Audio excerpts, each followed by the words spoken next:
Então, boa noite, queridos irmãos e queridas irmãs. Que a paz de Jesus continue nos envolvendo profundamente nesses momentos.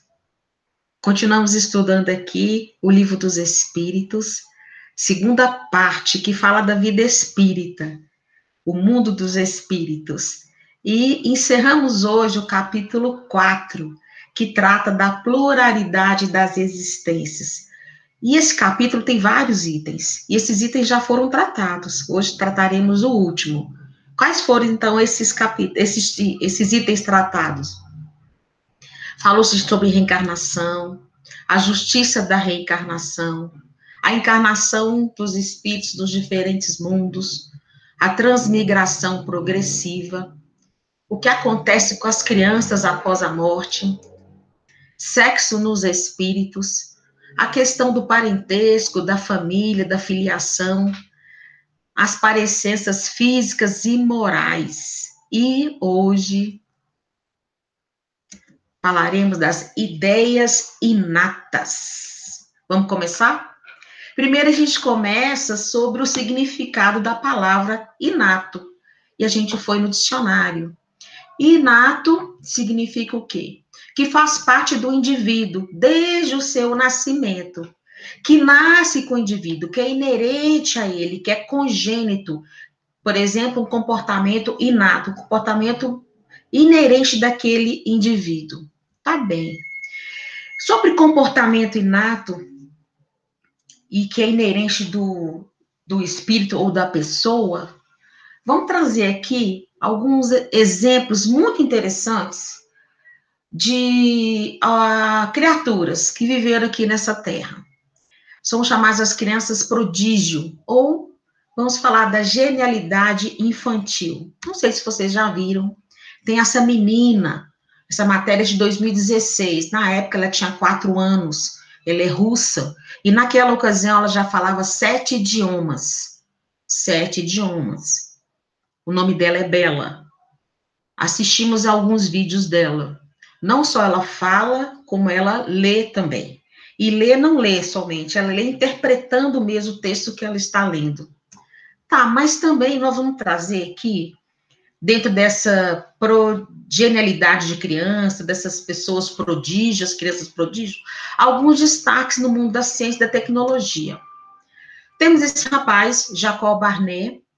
Ele nasceu em 99, lá em Indiana, Estados Unidos, e ele sozinho, numa semana, ele aprendeu cálculo, álgebra, geometria, trigonometria. Aos 8 anos, ele abandonou as aulas normais e passou a frequentar, vejam bem, aulas de astrofísica avançada na Universidade de Indiana, onde pôde aprofundar mais suas ideias. O menino tinha 8 anos de idade. E aí, vem trabalhando numa versão estendida da teoria da relatividade desenvolvida por Albert Einstein. Mais exemplos? Temos Kim Jong-un, ele é da Coreia do Sul, nasceu em 63. Com 6 meses de idade, aprendeu a falar seu idioma natal. Então, vamos lembrar, gente, um bebê de 6 meses já falando a língua nativa dele é demais. Com 1 ano, ele já se comunicava fluentemente. Aos 3 anos de idade, ele era capaz de falar pelo menos 3 idiomas: japonês, alemão, inglês. Aos 8, ele foi convidado pela NASA a estudar nos Estados Unidos. Olha isso, 8 anos de idade. E ficou lá nos Estados Unidos até os 17, quando ele, então, conquistou seu doutorado pela Universidade do Colorado. Então, um rapaz com 17 anos de idade, ele já tinha um doutorado dele. Outro exemplo, Saul Kipke Aron. Ele nasceu na década de 40, em 1940, em Nova York. Observe que a gente está trazendo, né, do século 21, depois 63, agora 40, retrocedendo aí no tempo. No ensino básico, ele já era mestre em álgebra. Mestre. Não ajudava o coleguinho, não. Ele já era mestre. Antes de terminar o ensino fundamental, Kripke já tinha doutorado em geometria e cálculo, além de ser tornado um grande filósofo. Terminou o ensino fundamental, gente, o moço já era doutor. Durante sua adolescência, escreveu uma série de documentos que ainda hoje são tidos como estudos avançados de lógica. Bom, terminou o ensino médio, ele foi para Harvard e hoje ele é considerado um dos maiores filósofos vivos. Seguindo aqui mais um exemplo, estamos lá no século XVIII, com Amadeus, com Mozart. A história dele é interessante. Ele nasceu em Salzburgo, na Áustria, e ele começou a compor aos 5 anos de idade. Criança prodígio. Chegou à adolescência, ele foi contratado como músico da corte lá em Salzburgo. Hoje, atualmente, Mozart é visto pela crítica especializada como um dos maiores compositores do Ocidente e conquistou grande prestígio mesmo entre os leigos, e sua imagem se tornou um ícone popular.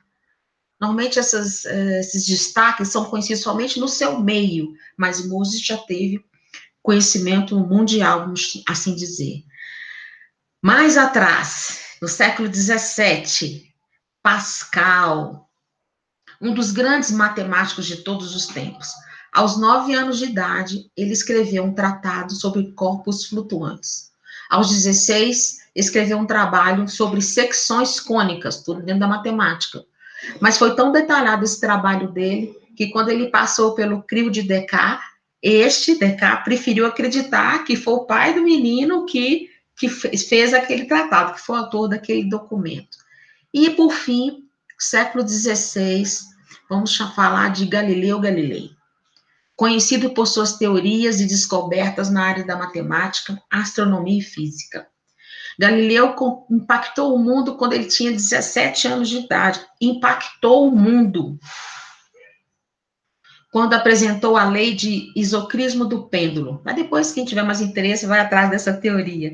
E ele apresentou também, um pouco mais tarde, o princípio da inércia, colocando, então, o seu nome no campo da física, conhecido no mundo inteiro, e através dos trabalhos dele e do estudo de Galileu Galilei e de Pascal, toda a matemática física foi toda revolucionada. Aí a pergunta que se faz, de onde vem esses conhecimentos, essas habilidades, essa destreza, essa facilidade, seja na área do idioma, da linguagem, seja nas ciências exatas, ou na filosofia, nas artes, de onde vem isso? Como que a gente pode explicar as faculdades extraordinárias que muitas pessoas têm sobre certos conhecimentos, sem haver estudado na existência? Por exemplo, como uma criança de 4 anos fala 7 idiomas sem ter estudado? Como um garoto de 8 anos de idade já desenvolve uma teoria? De onde vem isso? É sorte? É sorte daquela pessoa, daquela criança? É sorte do espírito? Na hora que nasceu, no momento que ele nasceu, esse conhecimento veio, tipo um pacote, né? Vai nascer, todo o conhecimento ali já embutido e faz parte daquele pacote, daquele conhecimento? Não. Ah, já sei. Privilégio divino. Deus, na sua infinita bondade, destacou algumas pessoas ao longo dos anos, ou dos milhares de anos, com uma capacidade absurda e já vem com esse conhecimento desenvolvido. Será que é assim? Não mesmo. A lógica fala que isso não é possível. Porque para cada conhecimento desse é preciso muito esforço, dedicação, estudo, investe-se um tempo, uma energia física e mental. Então não é assim de uma hora para outra, não é mágica.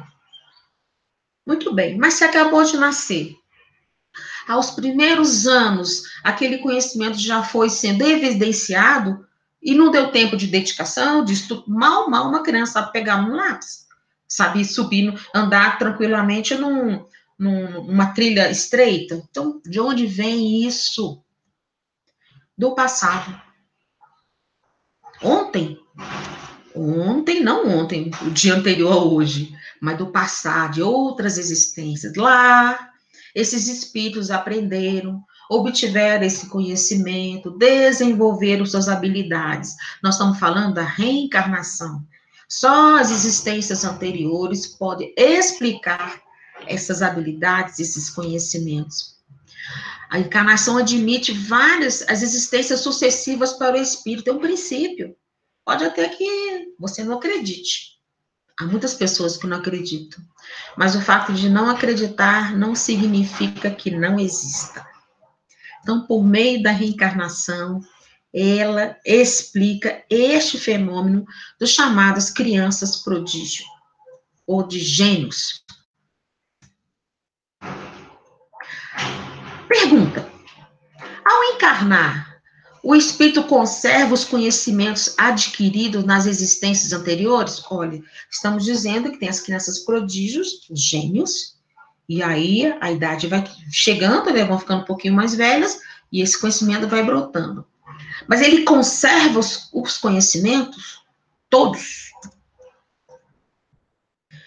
Os espíritos falam, Kardec fez essa pergunta, os espíritos falam que sim, mas assim, ele guarda uma vaga lembrança, não sabe tudo absolutamente, uma vaga lembrança. Mas os esquece temporariamente, mas não os perde. Aí essa vaga lembrança, esse arcabouço de conhecimento é chamado, então, ideias inatas. Quando o espírito reencarna, já vem com esse pacote, não que veio do nada de conhecimento, mas é uma bagagem que ele já trouxe das existências anteriores. Conserva esses conhecimentos, essas ideias, essas habilidades, como uma forma de intuição, como aptidão, como habilidade. Vamos parar para pensar que habilidade a gente tem muito melhor que os demais. Que facilidade nós temos e que o outro tem muito mais tranquilamente de desenvolver do que nós mesmos. Resultado das experiências vividas anteriormente. O ponto de partida, então, é o seguinte: nasceu o espírito, começa a vida dele ali, começa a inteligência dele ali, começa ali a habilidade? Não. Nesse ponto de partida, quando o nascimento, a experiência e a aprendizagem são adquiridas em eras anteriores, vidas anteriores, pelo passado. Com essa experiência, forma um acervo de conhecimento, e esse conhecimento jamais se perde, jamais. Temporariamente esquecidos, vem numa forma de intuição, mas se perder, apagar, deletar, jamais.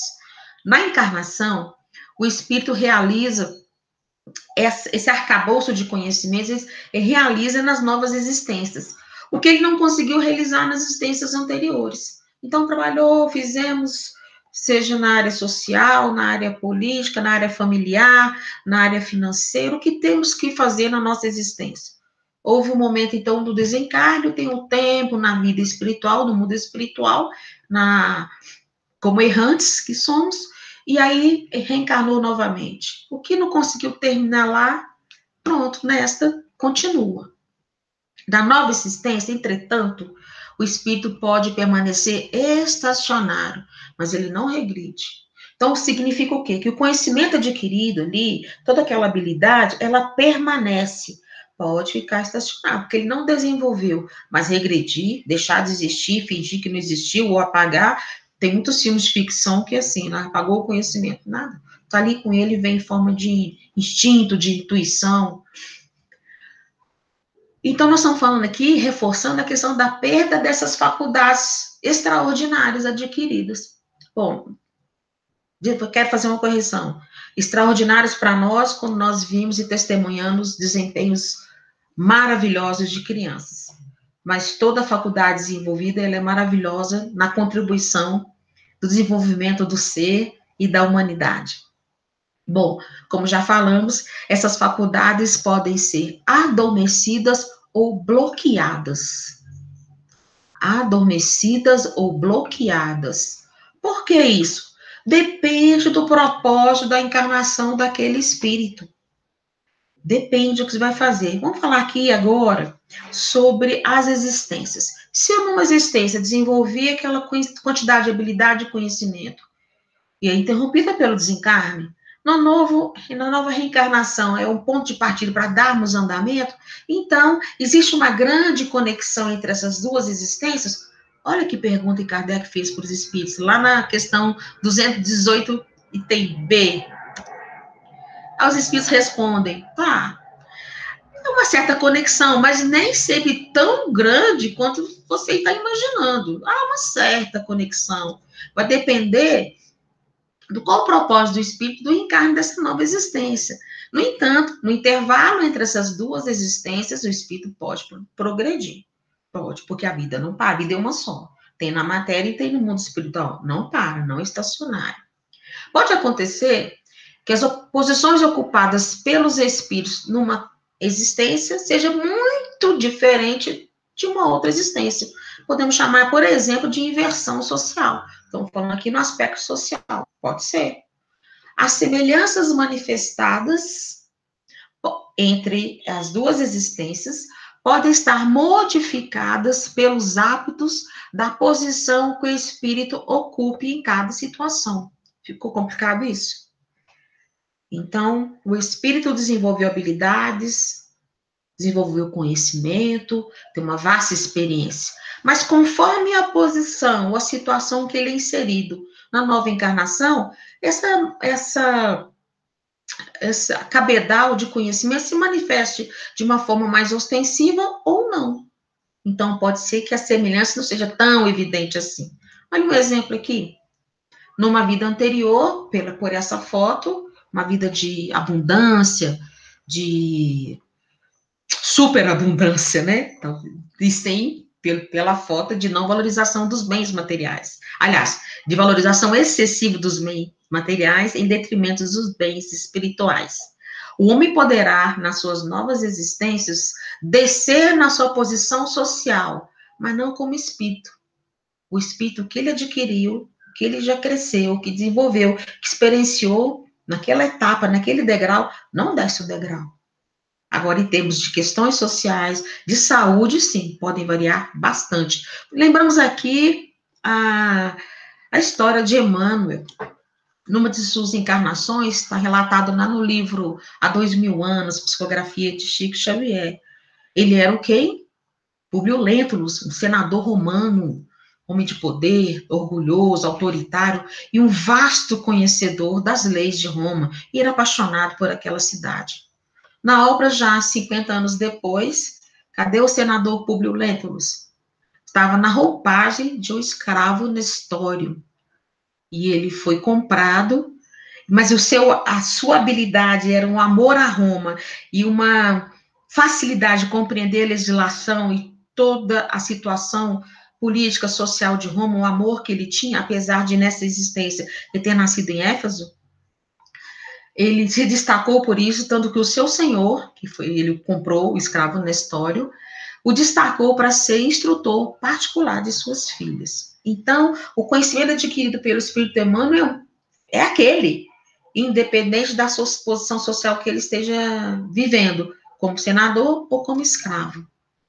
Qual o propósito de tudo isso, desses conhecimentos? É sempre o aperfeiçoamento do espírito, independente da circunstância, posição e situações pelas quais passemos. É o aperfeiçoamento do espírito. Para quê? Para que haja mudança positiva do caráter e para que haja esse processo, o progresso moral que se tenha realizado. Que se processe e que haja realizado, ou seja, cumpriu, estão crescendo na escala, na evolução do espírito. Em relação a Deus, estamos falando assim, dessas ideias inatas que são frutos das experiências das existências anteriores. E a ideia de Deus? O sentimento pelo ser superior, o sentimento pela divindade. É intuitivo? No capítulo 1 de O Livro dos Espíritos, trata também dessa questão. Há um sentimento íntimo da existência de Deus e da vida futura. E esse sentimento íntimo não é obra de educação, da educação, não é produto das ideias adquiridas, não é de contexto, não é cultural, não é. Assim como o espírito tem as diversas vivências e experiências, também conserva a lembrança passada daquilo que ele já sabia como espírito, antes de encarnar. Então, no mundo espiritual, percebe, sabe-se dentro dele que existe um ser, Deus. Não é diferente com a doutrina espírita. Os princípios da doutrina espírita, e particularmente o principal deles é da reencarnação, existem diversas outras doutrinas e filosofias. Então, o sentimento de afinidade com a doutrina veio do nada? Não, é a experiência que o espírito já teve em outras existências sobre essa matéria, sobre esses valores, esses princípios. Os espíritos falam que é tão antiga, os princípios da doutrina espírita, a própria doutrina é tão antiga quanto o mundo. Olha, costumamos chamar isso das verdades universais. É encontrado em toda parte, e por toda parte ser encontrado, seus princípios são verdadeiros. Quando encarnado, o espírito tem consciência instintiva do mundo invisível. Por quê? Porque já teve a vivência de lá. Foi de lá que vivemos. A vida futura, a vida espiritual é a verdadeira vida. Aqui estamos passando uma fase. No entanto, essa ideia da encarnação, da vida futura, que o morrer não acaba, continua, ela vem falseada, são palavras dos espíritos, falseada pelos preconceitos, pela ignorância, no sentido de ignorar. Aí mistura isso com superstição, dizendo que não tem encarnação, que o espírito, quando desencarna, vai para um lugar eternamente, num ambiente de delícias ou de eterno sofrimento. Fruto da ignorância, de ignorar. Por meio da reencarnação, o que acontece por meio da reencarnação? Há um melhoramento progressivo da humanidade. E essas habilidades que temos, que nos acompanham existência a existência, que são experienciadas e colocadas em atividade, são para o progresso do espírito, do grupo social, de toda a humanidade, do nosso planeta Terra e de toda a criação. Terminamos aqui esse estudo. Fiquem com Deus.